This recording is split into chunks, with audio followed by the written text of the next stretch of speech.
All right. Well, Dave, did you want to kick things off? Yeah, thanks guys for showing up. We know it's tough to do, and everyone's busy. And sometimes when we hear, hey, there's a webinar or whatever, we roll our eyes. But if you guys truly want to help yourselves and actually help us, whatever, it's a good time to get together and share stories. And as we do that, we get better. And we know that it's just always hard to get there. And it's kind of like good things come out of, when you put a good effort into it. And so appreciate you being here, and let's go. Let's get these guys going. One thing I do want to say though is we appreciate you guys. You guys work so hard. You guys do so many great things. And we're grateful for the relationship and association we have with you guys. And if there's anything we can do to help you or to further your business better, to make it more profitable, that's what we're here to do, is to really help you guys with that. All right, well, let's get started. We're going to jump into the first slide here. Maybe, I just put it. There we go. Okay, so here's some of the things that, Dave and I, when we were preparing this, we were going through some things. And one of the things that we really noticed more than anything, especially approaching the second half of the year, is there seems to be a typical holiday season, meaning not a lot of different things are going on, where you're hopeful that things are going to be better, that you're hopeful that you're going to get leads, you're hopeful that you're going to get jobs, all of these different things. But to be honest with you, there's not a lot of change or difference in your approach to the business that will help you guys out to be better at what you guys do. So and that's kind of what this statement says here.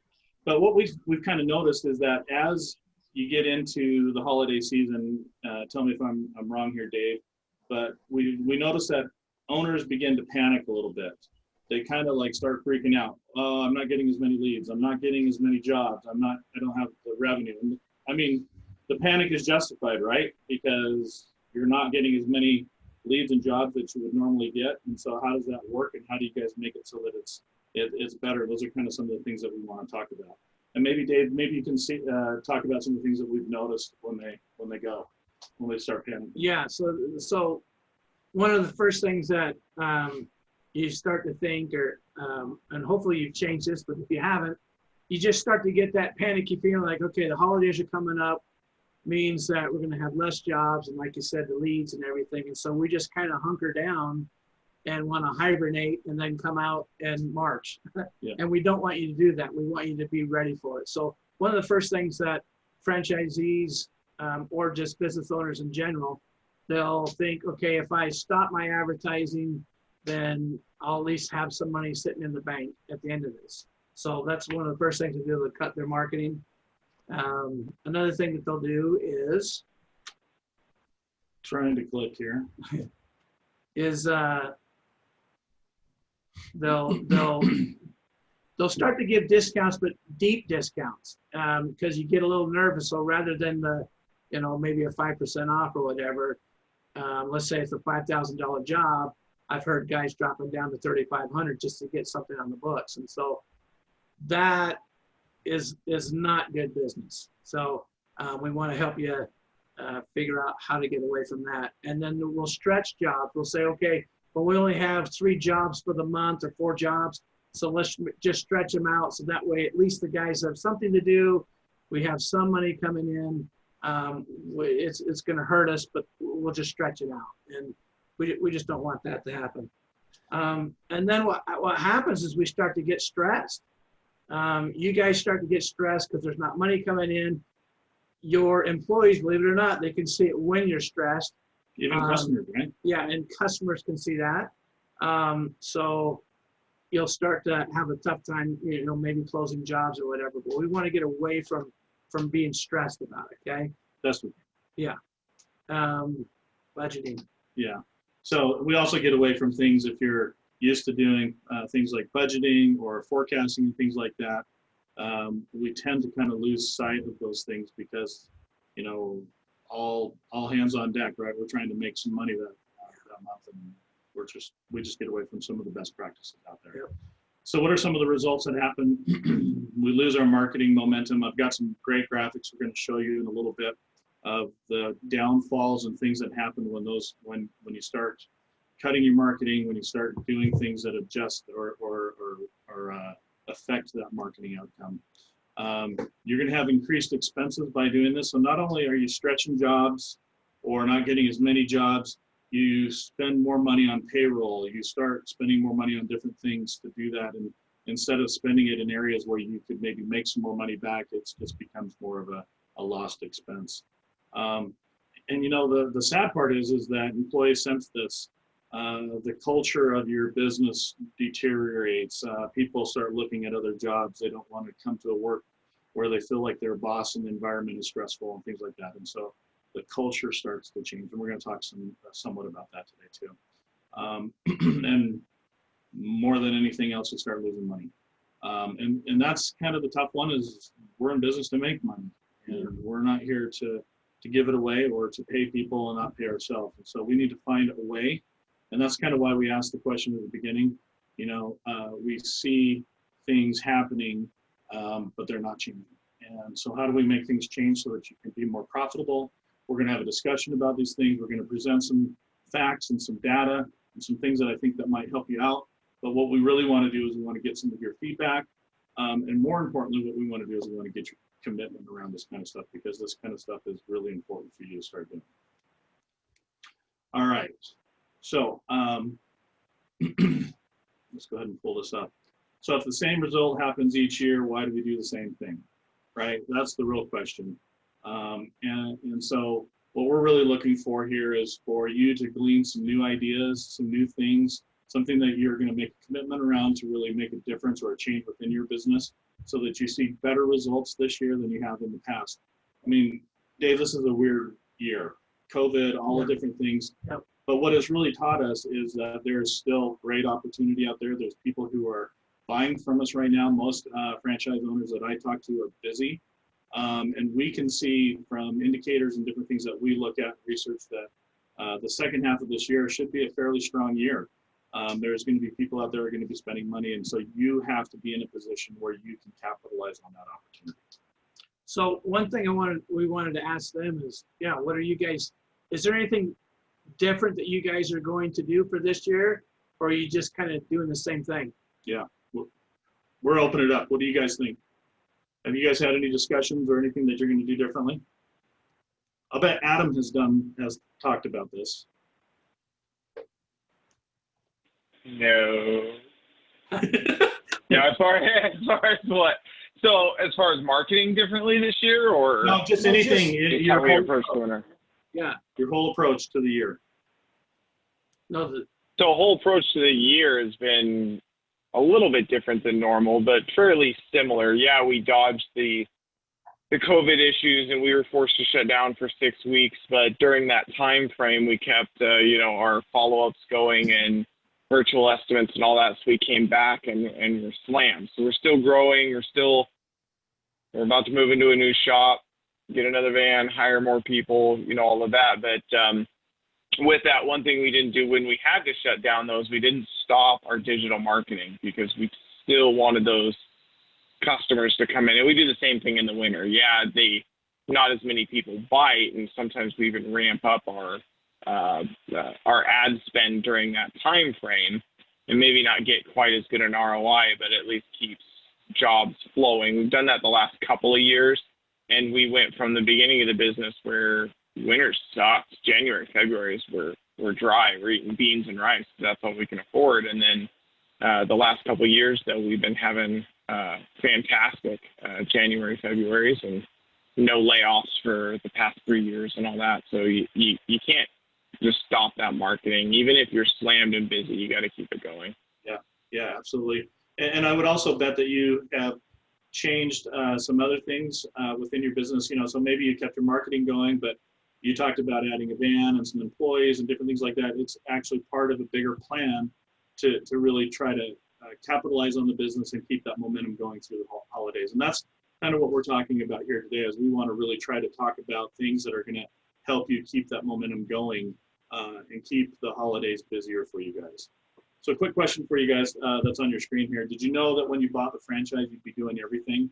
And what do we mean by everything? Everything. Yeah. Let's see.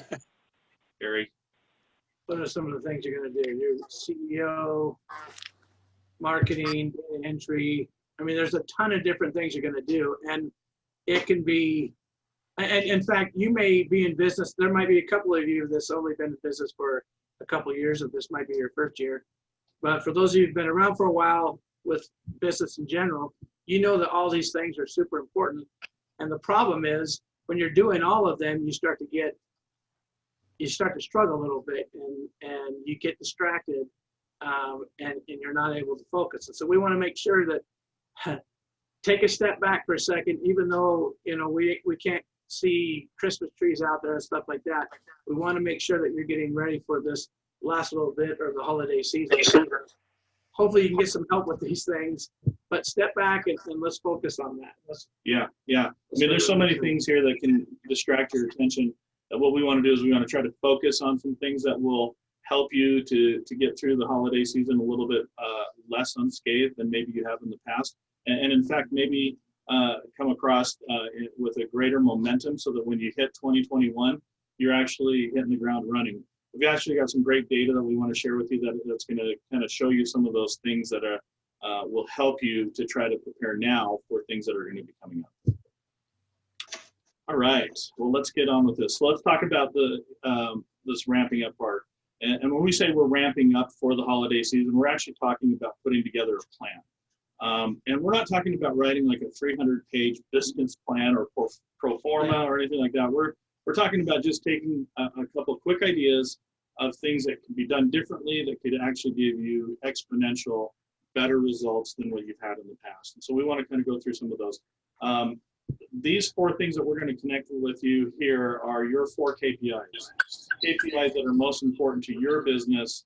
And the reason why we're going to focus on these is because honestly, these are the things that are levers to the success of your business, and not focusing on them would be doing you a disservice. And so if we don't feel like we're getting better over time, probably because we're not really focusing on one or all of these KPIs and getting better at them. And we know the first one is marketing. We want to make sure that lead generation is always going to be first and foremost. You can't do anything without people contacting you and wanting services done. The second one is going to be your salesmanship, how well you take those leads and turn those into jobs. The third one is your productivity. If you can't get jobs done quickly, if you can't get them done efficiently, then you can't get enough jobs in there to make the kind of money that you need to make.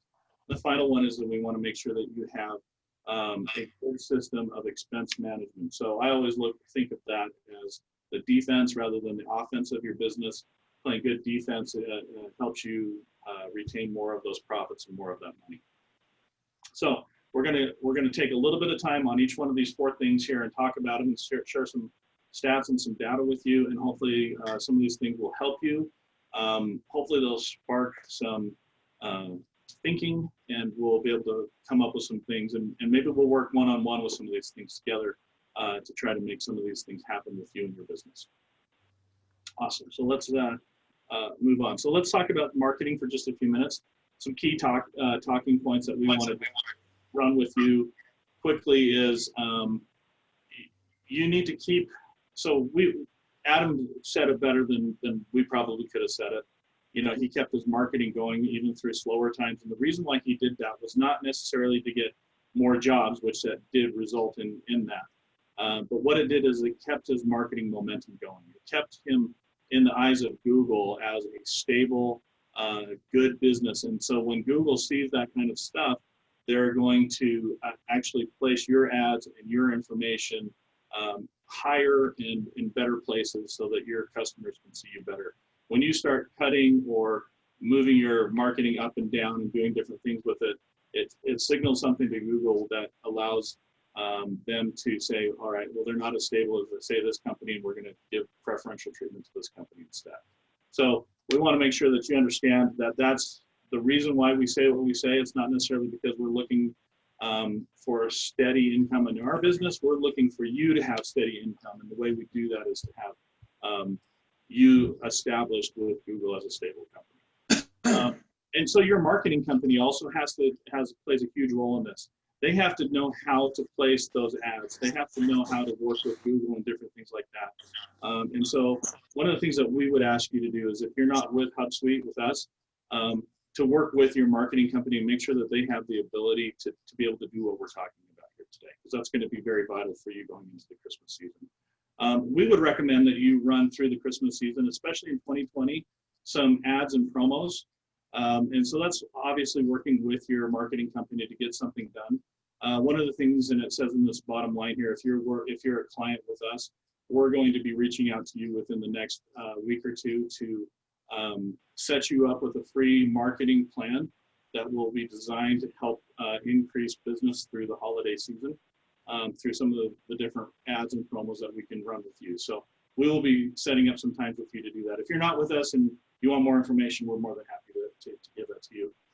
But this is something that we do for our clients quite a bit. So let's talk about some of the statistics that we have. This is an interesting one. So this gold or orange line that's coming in here on the left-hand side, September and October, basically is a combination of all of our customers that we've had over the years and what their lead results were in September and October. So you can see it kind of went down in October to 25.02. And we've kind of figured that that's a signal to a lot of owners that, wow, my leads are starting to go down. We must be going into the Christmas season. We need to kind of start cutting our marketing spend.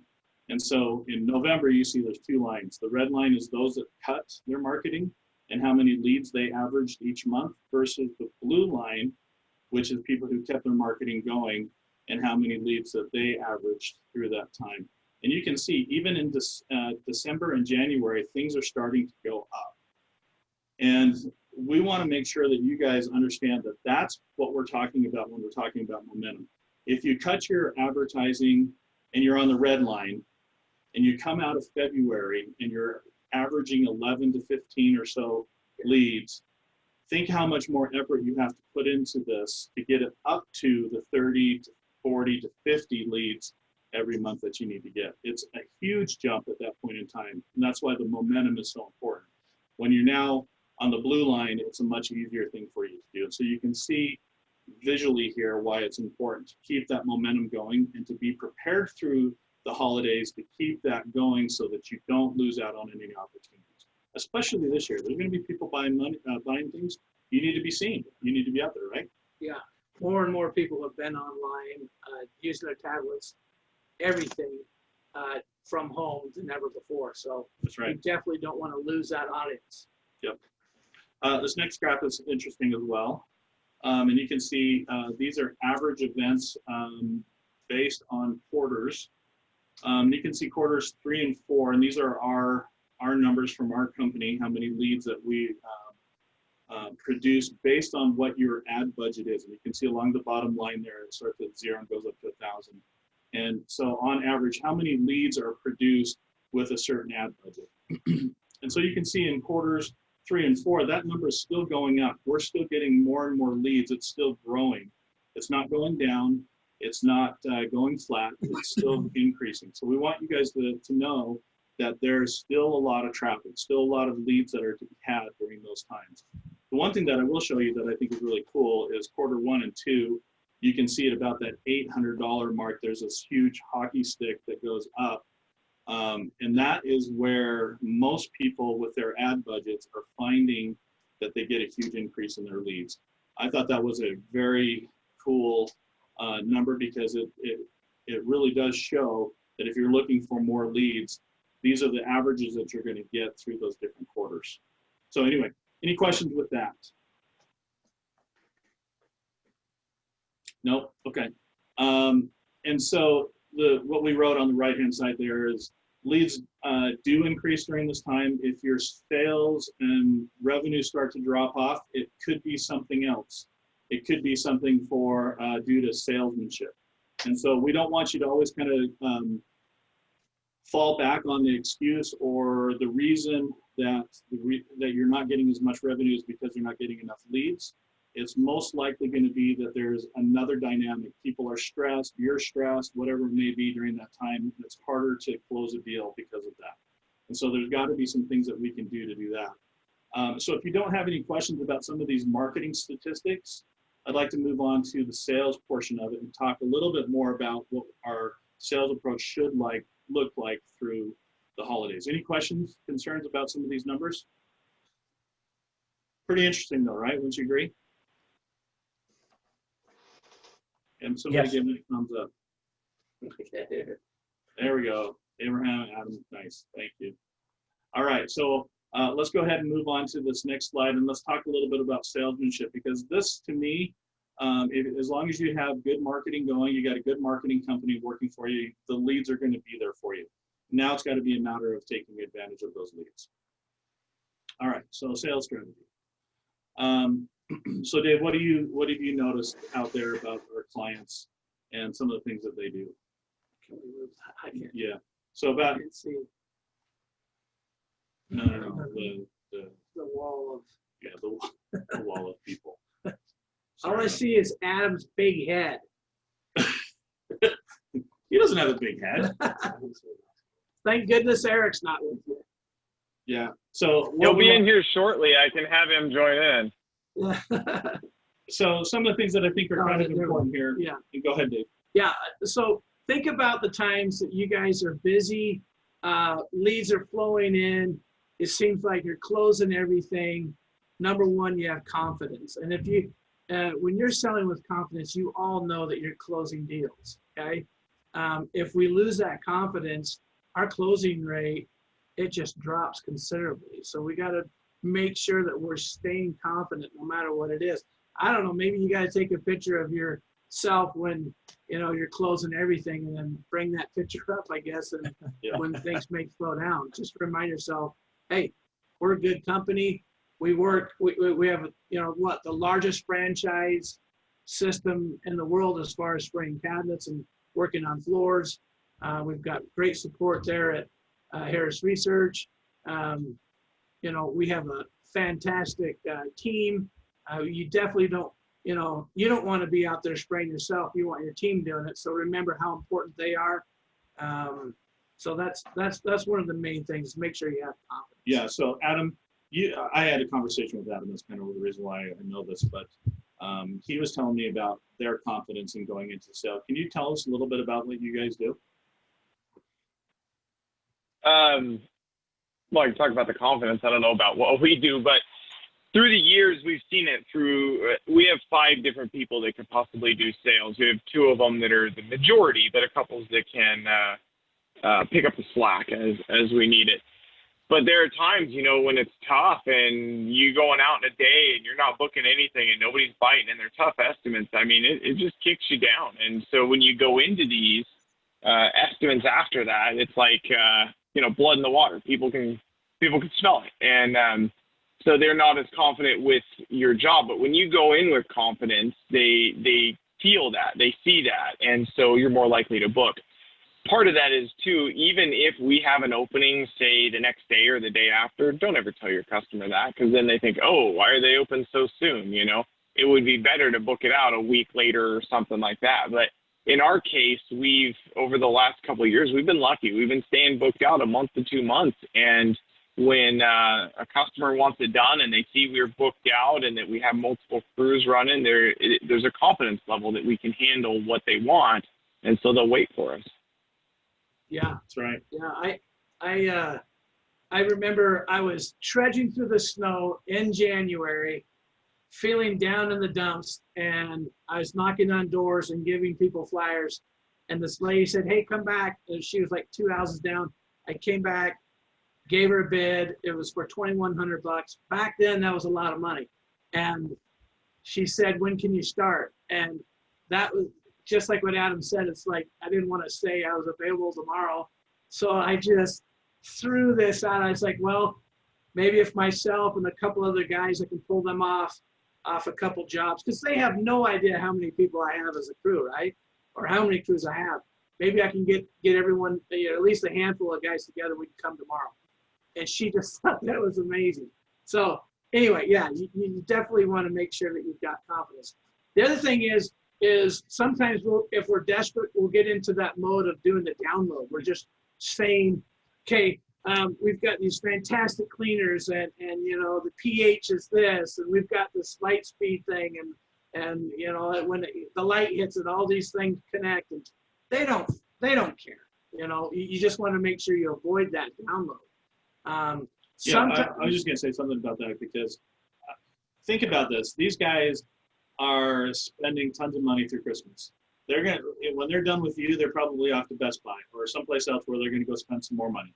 And if you're not piquing their interest, in other words, not doing the download, you have confidence and you're selling correctly, you have a much better chance of getting that dollar that's in their pocket rather than waiting for them to say no. Yeah. Right. Yeah. Always ask for the sale. You've got to ask for the sale. When do you want to pencil in? We've got some openings here. You've got to ask for it. If you don't ask for it, you may not get it. That's pretty typical sales one-on-one. Yeah. So 101. I'll throw something else in there if you don't mind. Yeah. I remember years and years ago, this was came back from training in '05. And I'm out there doing sales because it was just me kind of getting involved. And I had my brother-in-law, Sam, as a helper. And I'm out there doing sales. And Dennis was with me on one of these sales. And it was like the first person that agreed to do the job. And he said the look on my face was just, I was shocked. So you can't be shocked for them to say yes. Just expect them to say yes. Be shocked when they say no. And, you know, that'll help build that confidence too. Yeah, absolutely. Yeah, that's good stuff. So, offer financing. Yeah. If you have not teamed up with somebody to do financing for you, you've got to do it. More and more people are asking for that. And a unique one that I saw, I think it was out in Canada. One thing that the franchise owners were saying to the customer was, well, how much do you want to spend a month on this? If you wanted to break it up into payments, where do you think you need to be? And they would come up with a way to finance it and keep it under $200 or whatever it was. So get creative with financing, make sure you're offering that. A lot of people in financing companies in the contractor world offer interest-free financing through the holidays. So that's something that's really appealing to a lot of people. Even if it's 90 days or 6 months, it's still going to be very much more appealing than having to part with a few $1,000s right up front. Yep. So financing is one of those things that I think is really important. You know, one thing that we don't always talk about is increasing your prices during the holidays, because most people are more apt to decrease their prices. But what we want you to do is the price you settle on needs to be a price that you make money on.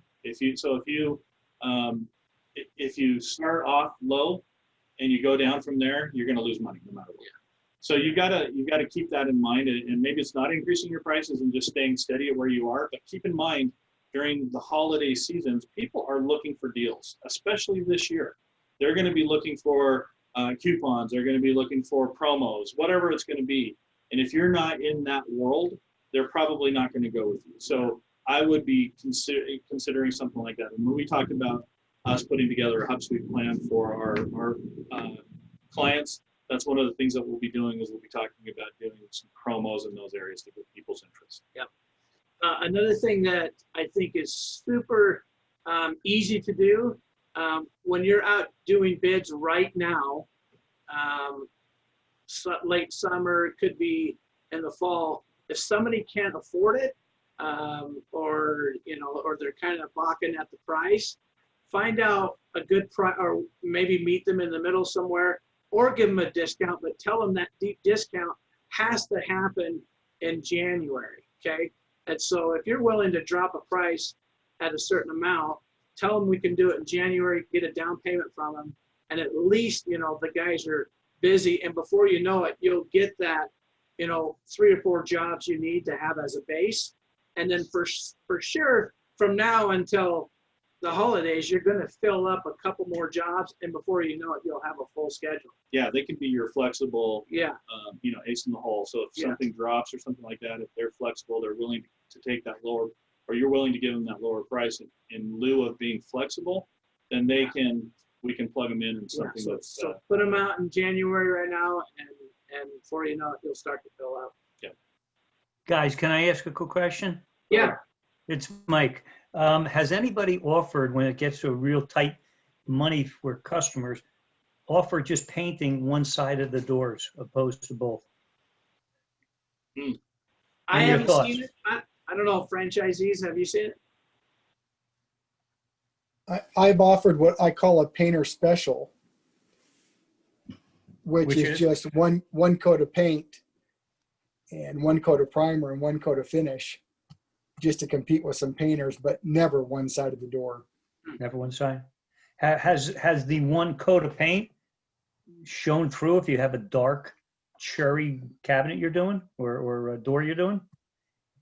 I just put the primer on really thick and the paint on really thick. Okay. And I probably do that maybe 5% of the time jobs. They want the painter special. They want something cheap. Yeah, and Mike, I think Yeah. when we talk about these bigger discounts, these are not the normal. Yeah. These are just going to be those ones that you need to plug in so that you don't lose the job, but they're also those flexible scheduling things so that you can move them around and use them to your Right. And So by no, there's another school of thought there that, like the last thing it says is always be the expert there. There is a time and a place to say, you know what, for that budget, you really aren't getting a quality product. In order for us to do it, I'll give you a 10% discount, but I'm not going to sacrifice the quality of the job that I do to save a little bit of money. Yeah, no, totally agree. So, Great point.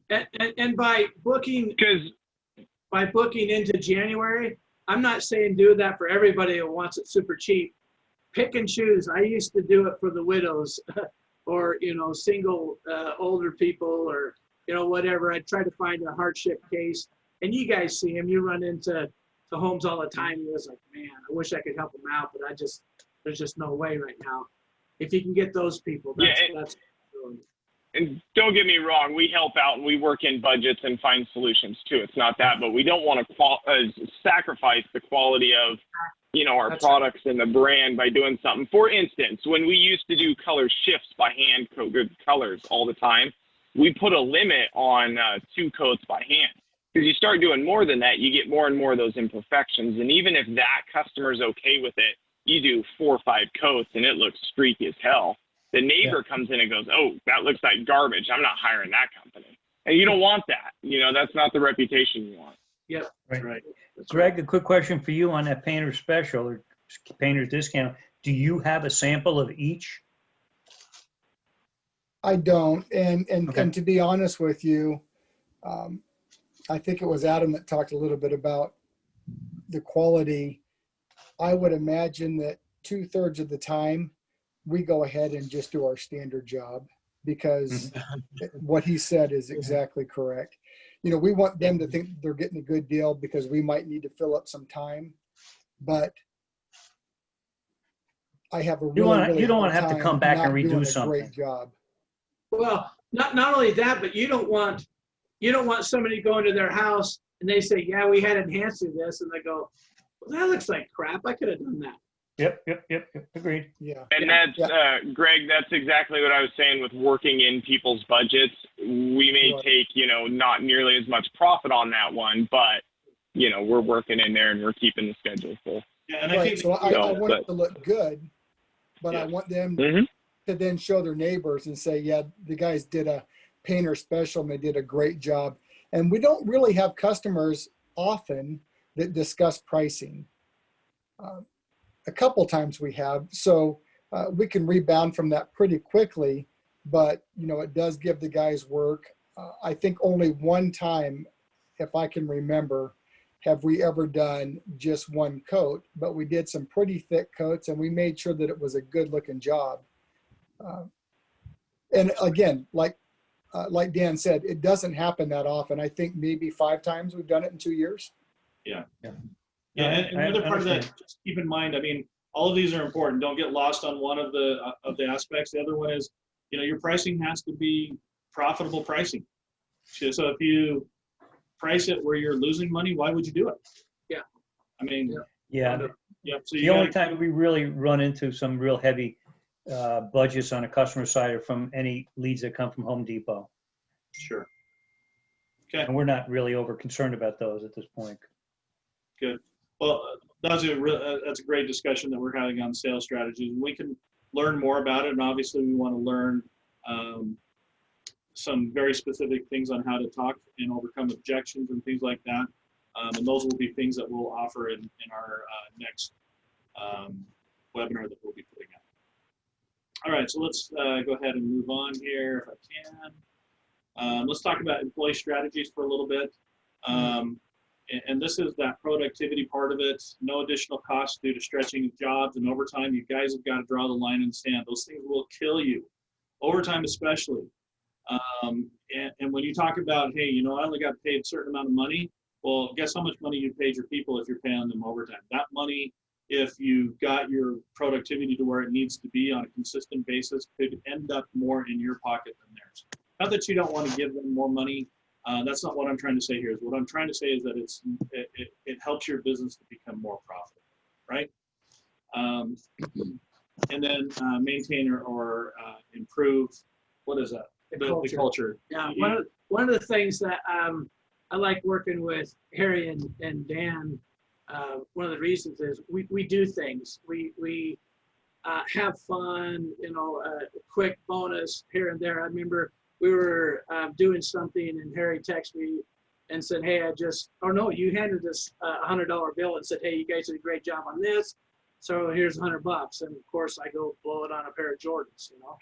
But we not only like working with small business owners, but we have fun doing it. And Harry's really good at making a fun culture about that. I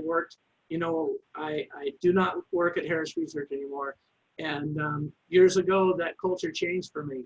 And it was difficult. I went from a management team that liked to go out and have fun, gave us opportunity to work hard, but also play hard. And they rewarded us on a constant basis. They actually, you know, toed the line. If they said that they were going to do something, they followed through with it. And that culture changed for me. And so. Yeah, but what was the result? I mean, the result was you yeah, the result was, I love working with the people. The people are great. But you just, you know, the wind was taken out of our sails. And it's not just me. There's other people that are still there that still feel the same way. And it's tough for them. And so you automatically just are stressed. You're questioning whether you're in the right place, working for the right company. And it's just not a good place to be. So you never want your technicians to feel that way. So again, getting back to that, you know, when we talked about stress, you know, the holidays can bring that upon us. So make sure that you have something or a good culture there for your technicians to have fun and not even question, man, things have slowed down, or, you know, gosh, what's wrong with the old boss looks a little stressed today, but they would never leave you. And so that's why it's important to have a good culture with your technicians, so they feel not only will they not leave you, they're going to take care of your customers. They're going to do a great job. They're still going to love what you're doing. So yeah, it can be a little stressful. So just make sure you have a good culture and a fun place to work. Because money, listen, money is not everything to people. So yeah, and kind of going to Dave, he's being humble here, but we tried to get Dave to come work for us sooner than he did. Yeah, and the reason why he didn't. Yeah, I seriously almost left Harris Research at Thanksgiving time last year. And I just felt like there's no way I could have left before convention. He didn't want to let you guys down. That's what it's all about. He didn't want to let you guys down. Let you guys down, but my team, I mean, you know, I'm not the only person that worked hard there. Everybody works hard at Harris Research, and we rely on each other. And so if you have a missing piece, that makes things tougher. And I certainly didn't want to do that to Kelly or to the rest of the team. So I kind of waited, and then I actually was going to leave in March, and then COVID happened. So I ended up staying to the end of April, and then that's when I left. So, but that's because I felt kind of obligated to help people with stuff, and you want to make sure that your technicians have that same feeling for you. I know my son, he he actually works with Greg, and he already has that feeling already. So Greg, you must be doing something right. But it's good to have that feeling of, man, my technicians like me. I may not be you know, paying them $1 million, you know, but they love coming back and working. Yeah, I mean, you don't have to be doing your career job. You could be digging ditches and love what you do because you love who you work for. Yeah, so culture is important. It's very important. Yep. So there's a cost associated with it, but that cost is really driven by how well your employees love what they do and are able to do what they do. So, if you're constantly turning employees over, if you're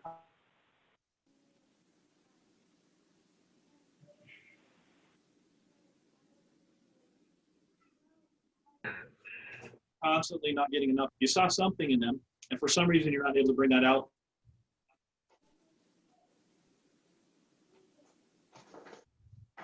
Well, then that's got to be something that you got to take a look at. Okay, well, let's move on to this next one, our next slide here. It talked a little bit about expense management. This is going to tie into some of that marketing numbers that we talked about earlier. But I'm going to try to make this super simple because we're really specifically talking about the last half of the year. There's a couple of things that I really want you guys to start trying to do this year that I think will really help you out. Number one, I need you guys to start thinking more budget-minded. So, especially in these three areas here. I know how much money I want to spend on marketing, and I'm going to spend it. I know how much money I have to spend on labor, and I'm not going to go over that. I know how much money I have on products. I can't go through products as fast as I am. I need to keep that cost down. Now, in order to do that, it's a lot easier said than done, right? The other half of that is that you have to control certain things. Number one, you have to have a marketing company that's going to help you get to that lead count, because that's somewhat out of your control. And you have to make sure, the second one is you've got to maintain a sales conversion rate that's going to keep those leads turned into jobs for you. And then the third one is you've got to measure your technician productivity really well. So if you can do those things that you can control, those variables right there, those three things, that's going to help you out more than just about anything. That's going to help you make sure that those budgets don't get overspent. And by working those two things in concert with each other, it's going to help you to achieve your revenue goal. So if we take a look at that and what that looks like, we'll pull up a quick example here. If I'm projecting to do $20,000 in a month, if I want to get a 9-to-1 return on my marketing, I've got to spend $1,800. I've got to commit to spending that amount of money, because I'm not going to get to 20,000 if I don't get enough leads coming in. My labor budget, I want to keep it around 25 to 20 to 28, 29. That means I've got $5,000 to spend on labor. Can't go over that, because that's going to start eating into my profits, and it's going to start in a more lean time in the holidays. It's going to hurt us more. And then we also want to keep our product expenditures around that 8%. So I've got a certain amount of money that I can work with to spend product. I can't go over that. If I'm going through that too quickly, then that means I'm using too much of it, maybe wasting it, and so on. So these numbers will help you to really kind of keep an eye on those things. So if I follow those and I spend the right amount of money on my marketing, I know I'm going to produce, and these are really conservative numbers based on the numbers that we looked at prior. 25 leads should be easily brought to you by your marketing through that. And if you can close 20% of that, that's going to be 5 jobs. If you average $4,000, that's going to get you to your $20,000. But you got to make sure you keep your employees' productivity at $75 or better. But this is how important it is. This is really what owning a business is all about, is managing these numbers and these processes, right? Sometimes we get lost in the stress. We get lost in hiring people. We get lost in trying to get a job done on time and things like that. But you can't ever take away from this reporting part of it and looking at the performance of your business and evaluating it and seeing if you're doing better. If you walk into next month and you have those budgets set up for yourself that we talked about, and you start tracking those throughout the month, you're going to end up, I promise, with a better month. And so you've got to just kind of make that commitment. You got to say to yourself, I got to spend money, I've got to spend it right, and I've got to get the right amount out from my employees so that I can make sure that I'm profitable from what I do. And do those things, I promise you, you're going to have a better month. And if you continue to do that through Christmas, your Christmas is going to be less of a dip, and it's going to be a more sustainable, so that you can come out on the other end in January and February where you can have a really great month. Okay. Any questions so far? Nope. Okay. Well, let's move on.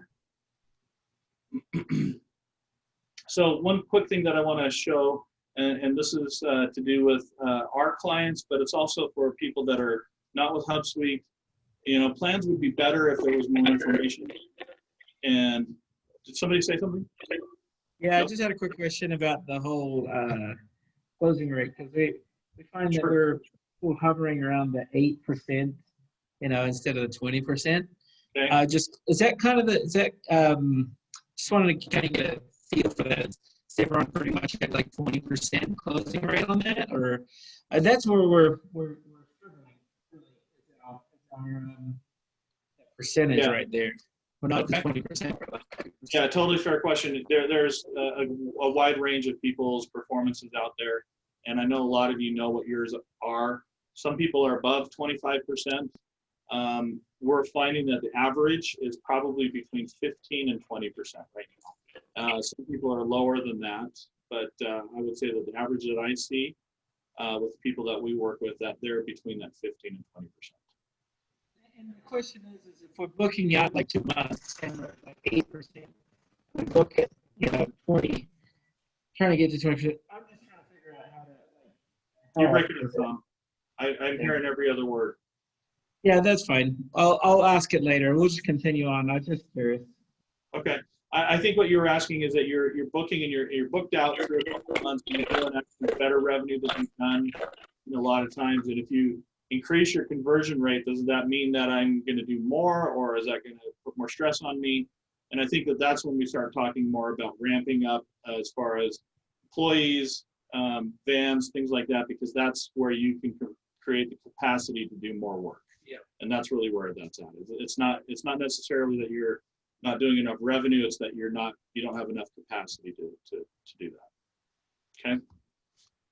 So one thing that I do want to show you guys here is more information. And those of you that are with Hubsuite, you kind of know some of these things already about what we have to offer. I'm not able to click here. Okay. Okay, and so these are just a couple snapshots of some of our dashboards that we provide. We have a service that no other marketing company has, as you know. We have this ability to be able to bring data in from your on-track. We have the ability to bring your marketing data and all of the data that's really important for us to see a picture of your complete business into one place. And so this makes us really kind of cool because you can go in here and within a few minutes know exactly how your business is doing and know exactly what you need to do to go forward. Now you may not know exactly what it is, and that's one of the other great things about Hubsuite is that you have people like Dave and myself to talk to and be able to go through some of these ideas and to really try to generate better action plans and improvement. And I'll be honest with you, we've seen some great things with this. We've seen people who have really taken control of their business and really run their business like a business because they have this information available to them, rather than just kind of flying by the seat of their pants, which we see a lot of. And it's not just within the Enhanced network, we see it in the other networks that we work with as well. But this is one of those great tools that could be used to your advantage like no other tool. And we want to make sure that you guys are using this. And if you have questions about it, we can be more than happy to do that. If you're not with a Hubsuite and you want more information on this, our software that we use, you're welcome to give us a call and talk to us a little bit more about it. And we can show you how to get hooked up with this. Okay. So this is really kind of the key, brings it all together of all those things that we were talking about. So we'll be having follow-up webinars coming up fairly soon. We'll try to be respectful of your time like we are today. Let's see, we're really close to being an hour right now, so that's great. And so we want to kind of dig into some of these things a little bit deeper, right? And talk about more specific things. If there's something that you would like us to talk about, here's a great time for you to bring that to our attention. We'll write that down and start working on some of those things. But we'll definitely be announcing some future webinar dates that will be more specific about some of these things. But what we really wanted to do is we really want to get you thinking differently. You've got to approach this 2020 last half differently, do something different, get different results.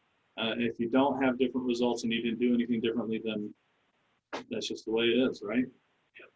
So what questions, what topics, different things that you'd like to see from us, we'll open it up that you guys can talk to us about that.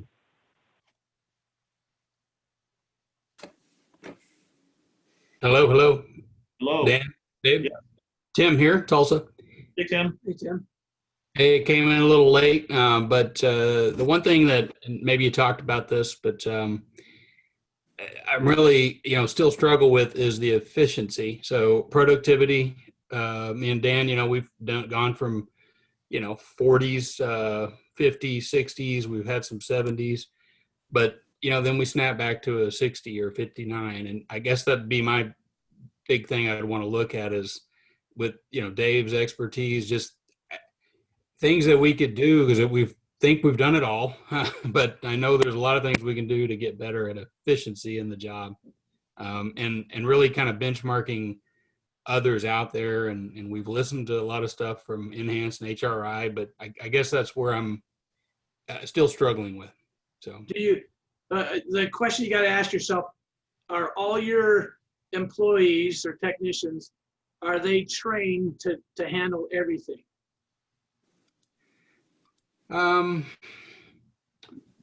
Yes, the mistakes that happen, and just I'll use one, probably a month ago.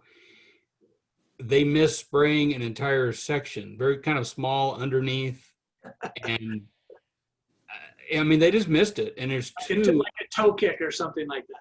yeah, two sets of eyeballs, and Yeah. I really had to kind of get onto them, like, what are you doing here? Because it was one of those things where it wasn't just, well, tomorrow we'll hit that. It was, we needed to load doors and drawers and be out of there an hour and a half and go to the next job. But now we're going to be there for about a half a day that turned into 3/4 a day. So we were, that screwed us by half a day in numbers, $450, $500. Yeah. So there's no excuse for that. The customer sent me a picture of that. That's equally embarrassing. Like, hey, you guys got to paint this too? I would take that picture, Tim, and I would blow it up. I mean, I'm talking make a poster out of it, hang it in the shop as kind of on a wall of shame kind of thing, and make sure that never happens again. They're going to get tired of looking at that, and make sure that there's a little bit of accountability so that doesn't happen. And then on the other spectrum is when they do a great job, take a photo of that and blow it up. And there's that job that just everyone busted their tail on. There's a timeline. Tim was a jackass to us and he was all over us, but we got it done on time. We all made good money. Tim made good money. Customers happy. Take a blow up of that and hang it up there and remind them. So when there's wins, remind them of those wins. When there's losses, remind them of those losses. And it gives them that extra little incentive to make sure they're doing the best they can for you. And Tim, I think also. And you could do the same thing if somebody leaves a good Google review and mentions somebody by name. Start bordering that messed up poster with the good stuff so that they reinforces the positive behavior. Yeah, at the end of a great football game, what happens? What does the coach do? He gets the team back together. They go in the locker room and they have a game ball and they hand that game ball off to somebody. There's got to be something that you can do for your technicians that says, hey, I really appreciate it. This is a big win. This goes to so-and-so or something like that. Get creative with stuff like that, and you'll be surprised. The guys love that stuff. Yeah, I think you guys are talking a lot about the culture side of it that we were talking about before. Yeah. So there's two things I think that are really important here. There's the culture side where there's the buy-in from your employee, but there's also the procedural part of it. Do they understand and know how to do it and be able to get better at it? Yeah. So I think what we'll do is we'll create for Tim and for anybody else who wants to have this, we'll work on a webinar where we can marry those two things together and come up with some great things for you, some ideas and some things. Yep. Okay. Good. Thanks. Anybody else have any other ideas or things that they'd like us to talk about? You guys got it all worked out. James, how's your knee doing, buddy?